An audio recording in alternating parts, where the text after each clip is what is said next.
Hi, I'm Megan, And I'm Sage. and welcome to The the Squeaky Squeaky Floorboard Floorboard Society. Society. We've done I kind of, something similar before. yeah, I actually paused because I almost said the name of our previous podcast. I wrote it down the other day when I was trying to write down this thing, when I was trying to write down everything before I realized that the curse continued. Right. And I wrote Our, down our previous. our good old technical errors. Technical error? Yeah, technical errors errors. curse. It So, seems to be apparent. Sage, would you like to introduce yourself first? Yeah, I'll go first. So as you know, I'm Sage. I am an RBT working currently in school getting not my bachelor's. I'm getting my associates in psychology, or applied science and psychology, and I'm working on becoming a BCBA. My whole life, I've said that I've been trying to work my way to the East Coast. So I was in South Dakota, then Kansas, then Arkansas, then Indiana, and I finally made it to the East Coast. Did you just call it Arkansas? I probably did. Well, it was in Kansas and I was in Arkansas. Honestly, though, that makes me think of that TikTok still. Or was it a Vine? It's a Vine. Arkansas. Why not Arkansas? I love her. I hope she's doing well. I am confusion. I say that a lot. I do too. It's a vocal sound sometimes when I'm trying to get stiffness off. Mm-hmm. All right, tell us about you. All right, I'm Megan. I am a college student. I study accounting. I'm a mom. I have a little boy. You'll probably hear him in the background every so often throughout all of our episodes because he likes to be loud as toddlers do. I'm originally from Texas. Moved up to where I live now when I was a kid, and Sage and I met in that state. And yeah, not a whole lot to know about me besides that. Do we want to go into the lore to talk about the previous podcast? Yeah, we may as well.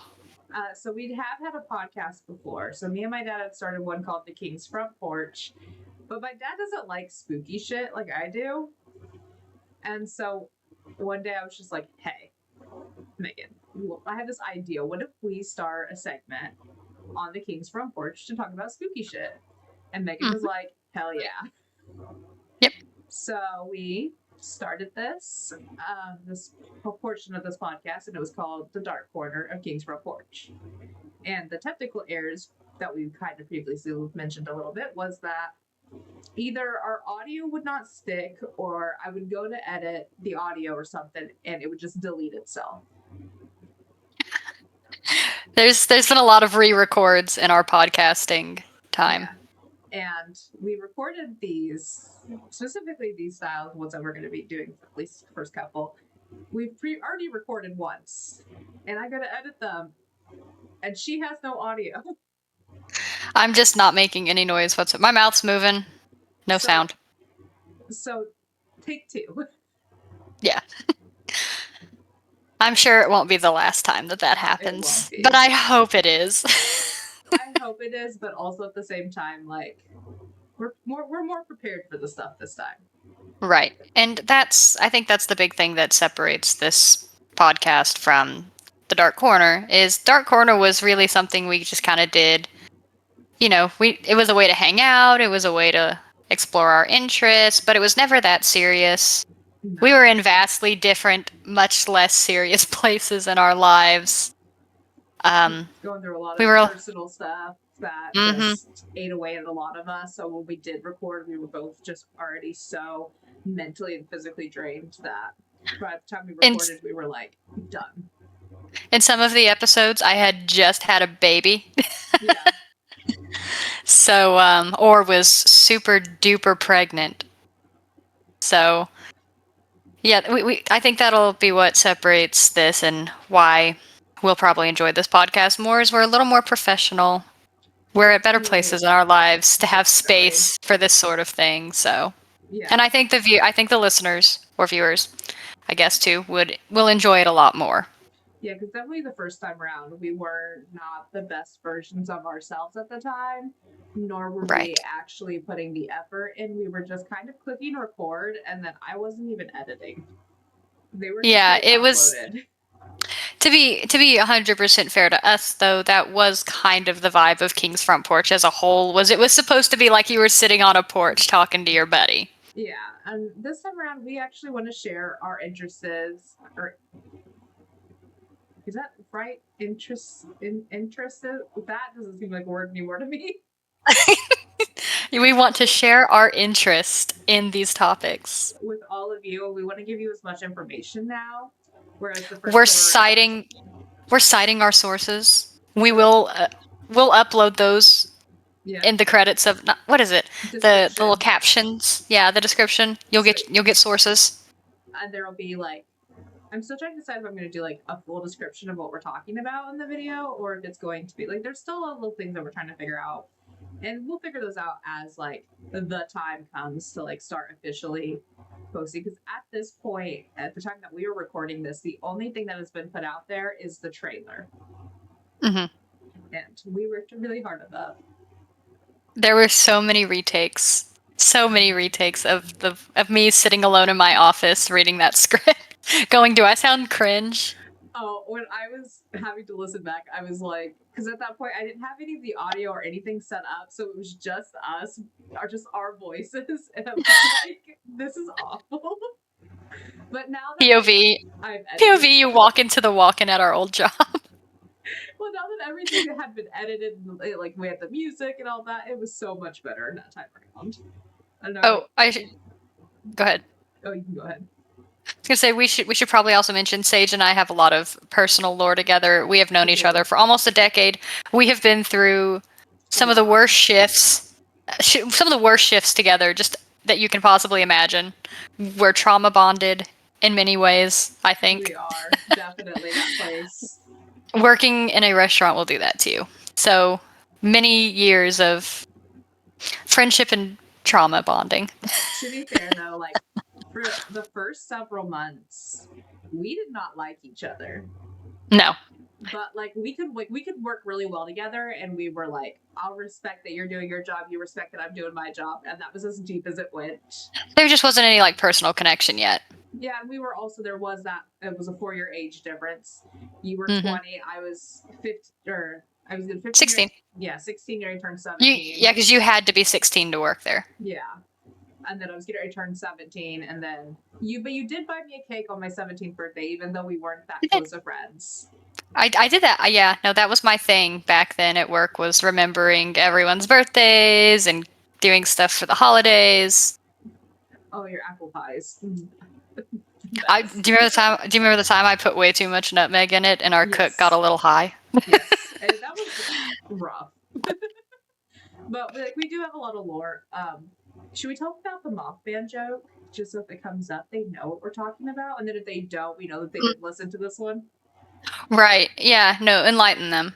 So our first episode on the Dark Corners was about Mothman. And I don't know why Mothman has us in a chokehold still to this day. Everything comes back to Mothman. Everything. Like every episode, it was like something came up about Mothman. So then it just became a joke that we, even without us recording and stopped podcasting for a while, it was always still, oh, everything goes back to Mothman. Everything goes back to Mothman. If this podcast ever gets popular enough for us to have merch, that will be our first merch drop. When your son was like 6 months old, I wanted to get him a onesie that said everything comes back to Mothman. It's never too late. I get him a 6-month-old onesie. Yeah. Get what is it? A 5T onesie. I feel like he'd be like, no, I'm not putting that on. It would be a disaster because he's obviously potty trained at his age, so it'd be a disaster. He wouldn't be able to take it off. You calling me? He's had so many accidents. Nothing but accidents. And it's Mothman's fault. Everything goes back. Then every time he goes to the bathroom, he'll think about Mothman. And then everything will go back to Mothman for him too. It really does. And yeah, that's a joke you might hear quite a bit because it is something that we just say literally in passing at times. Like if something's going wrong, yeah, it's Mothman. Everything comes back to Mothman. God, wait till we actually cover Mothman. That was really fun when we did cover it. I think I still have all those notes, and I think that those notes actually were pretty good. They were. I would just need to refine them. And I think because we did Mothman, we both did our we were like, oh, we'll do this together. I think that was the only episode, other than my Robert Pickton. The school bus kidnapping. Those were like the 3 episodes where there was so much research actually done. Everything else was just like a Wikipedia page. I think, and it's actually one of our worst episodes from the old podcast, but I actually put a surprising amount of work into the Goatman one. I'm trying to remember. Yeah, this is how I was going through a rough time this time. So there's a lot of these memories that I'm like. Well, that's the one that you can hear some snoring in the background. Oh yeah. Yeah. We just got off the rail. We went off on a bunch of tangents during that one, but I actually did put some effort into it.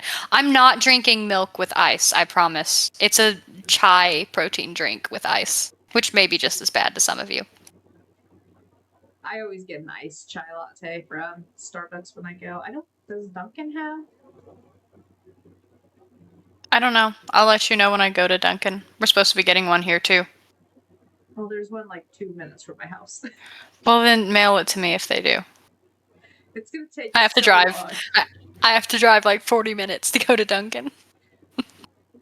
It almost took me 40 minutes to get to Dunkin' when I lived in town here at. Because where we lived, just all the traffic in the one-ways. Mm-hmm. And now I got one that's literally like, I go out and I'm like there. This is completely unrelated. Not really, though. We tried to go to a hot chicken place. And, is it the one I'm thinking of? Probably. It's not Raising Cane's. I know how to get to Raising Cane's. Yeah, that's down. Yeah. We couldn't get there. My GPS literally told me to turn into a weird random parking lot and then wouldn't tell me where the actual restaurant was. And then my GPS wouldn't load it ever again.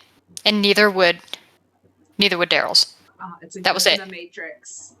And then on top of that, we're trying to leave and go to somewhere that we know, and the GPS, even on his, is like it's like not showing us.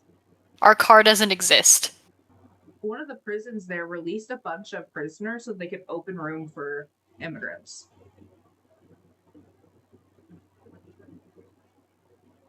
Well, that's horrifying. Yeah. Good job, Indiana. Well, I guess they're trying to build a new alligator Alcatraz up here, but we don't have alligators. So, what on earth could they Hoosier hellhole? They're gonna gather all of the armadillos that have apparently since moved there. The armadillos with leprosy. Yeah. Yeah. You know armadillos carry leprosy. I hope everyone knows that you're not supposed to touch armadillos because of that. Can I ask a question? What's leprosy? It's a skin-eating necrotic disease. Okay, thank you. I saw that smile you had. I was like, she already knows. Get right now. Have you seen Kingdom of Heaven? No. The King Baldwin in that show has leprosy. That was an actual historical thing that happened. Do they say leprosy in Ice Age? Yes. I thought Sid the Sloth. It's an L word. Leprosy. No, a 4-letter L word. Leish. That's what I was thinking of. Yeah. That's the only turn. I think that's the only time I've ever heard that word, other than just now. Your husband's Jewish. Is it not mentioned in the Torah? Do we look like we read? Does he look like he reads? He doesn't look like he can read. I'm kidding. I know he could read. I make really mean jokes about my own man, so. And to be fair, like, when we're all together, we are all just roasting each other. Sometimes it can be like, oh, that might be crossing the line. But that's just the friendship. That's what friendship is. Like we said, we're trauma bonded. I feel like I'm trauma bonded to my husband. Daryl is from the same restaurant you and I worked at. So we're all trauma bonded in our own way. So we make some It's a circle of life. Is there anything else that we need to let our viewers/listeners know? I don't think so. Oh, do we want to tell them what the first season is? Oh, yeah, I forgot we do seasons. Yeah, we do seasons on this podcast, and each season has a theme. So for season 1, which is the one that we are for sure already know that this is exactly what we're doing, is werewolves. So our goal hopefully is to, at the end of the season, have like an episode where we just talk about everything from that entire season as like a palate cleanser before we jump into our next season. Right. And if you're not into werewolves, just know this is not just this first season. Werewolves is a good catch-all term, but really what we should perhaps call it is the bipedal canine season. Yeah, definitely. Because we're getting into all kinds of stuff. Honestly, mine is so much scientific stuff about plants at one point. Yeah. Like, I think there's like 30 minutes straight where I'm just talking about plants. Oh, also for season 1, trigger warning, French people mentioned. Trigger warning. A lot of French people. I'm dyslexic. Trigger warning, Sage can't speak French. Nor can she read. We will, if that episode is considered to be like extremely gruesome, there will be it'll be like the intro, and then there will be a trigger warning, so you guys can have like just a general idea of like what to expect. I don't want anyone to go in there and just be like bombarded with stuff that may make you uncomfortable. We'll put it in the description too, I'm sure. Yeah, there will be a trigger warning in just about every area you can find, just because the goal is to explore the kind of dark and unusual, not make you feel dark and unusual. Yeah. We just want to make sure that we also make sure that you're taking care of yourself. We want to make sure that we're preparing you just so we can make sure we cover all the bases to make sure you are okay and not listening to something that could cause you any discomfort or anything that could trigger anything for you specifically. Like sometimes some topics should make you uncomfortable no matter how well you are, because just of the general nature of them. But for some people, some things are just going to be too much. And that's okay. Yeah, that is okay. And we don't want you to ever feel like, I know there's some podcasts I've listened to before where they don't give you any warnings, and then you're just kind of thrown in and it can trigger things. And we don't want that to happen to anyone that listens to us. We want to make sure that you are taking care of yourself and are aware of what could be a trigger for you. And absolutely, in the description there will be like anything else. I was going to ask you the same thing. I don't think I have anything. We'll see you guys in episode 1 of season 1. Bye. Bye.